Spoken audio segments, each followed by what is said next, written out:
Ngayon, nandito ulit ako nagbabalik. Kasama ko ang kambal ko. Ang kambal ko na matagal na akong hinahanap. Magpapakita din ako sa inyo pagdating ng araw.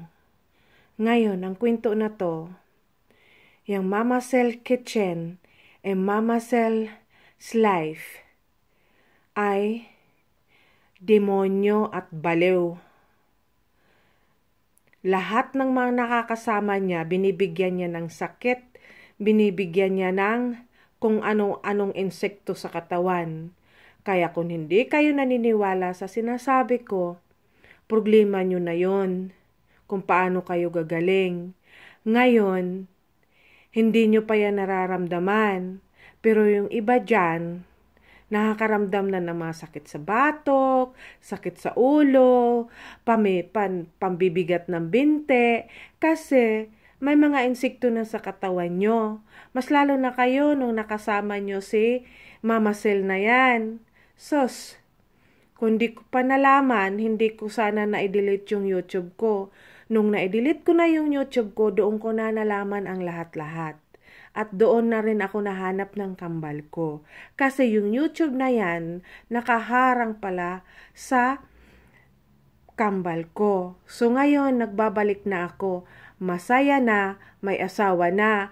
Oh, baka sabihin sa inyo ng Mama Cells na yan, na tinatawagan ko yung asawa niya, sinisiraan ko siya, hindi ko nga kakontak yung asawa niya, na hindi ko nga yan nakakausap. Kasi nagsabi sa akin sa kasamahan ko sa trabaho, ganon yung paninira niya. Ganon na ganon. So, bahala na kayo. Kung gusto niya magpa-albularyo kayo. Bahala na kayo. Hindi kayo niniwala, ginagamit niya yung YouTube niya. O diba, simula nung dinilit ko yung YouTube ko, hindi na rin siya nagbablog, hindi na rin siya kung ano-anong pakalo. Kasi, pati ba naman yung bank account ko, yung bank card ko, abay dinasalan ng dinasalan. Hay, buti na lang nakita ng kambal ko. Naalis yung dasal niya, kasi nahawakan niya yung card ko eh.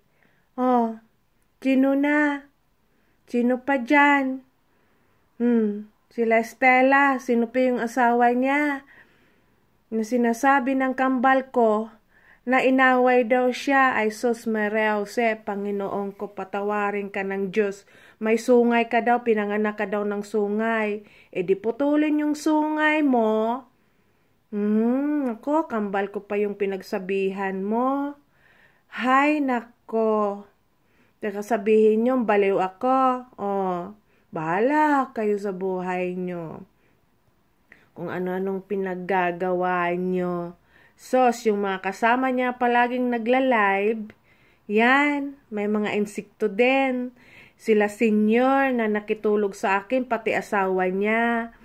Nandito nakitulog sa akin sa bahay ko dito sa Munich. Nagtaka naman ako kung bakit dito pa niya sa bahay ko pinatulog ay ang liit-liit. Samantala yung Paalamansion naman daw yung bahay niya. Malaki nga yung bahay niya. Kaya nagtaka lahat na bakit dito pinatulog maliit yung bahay ko. Samantala sa kanyang laki-laki. Paano? May mga alagad siya dun sa bahay niya. At pag nandito kasi nasusundan niya ako. Asos Maria Jose, may karugtong. So baybayan nyo ang kwento sa pagbabalik ko. Nabilang Lina. Bahala kayo sa buhay nyo. Sos, Diyos na ang bahala sa inyo. Si Jesus na ang bahala sa inyo.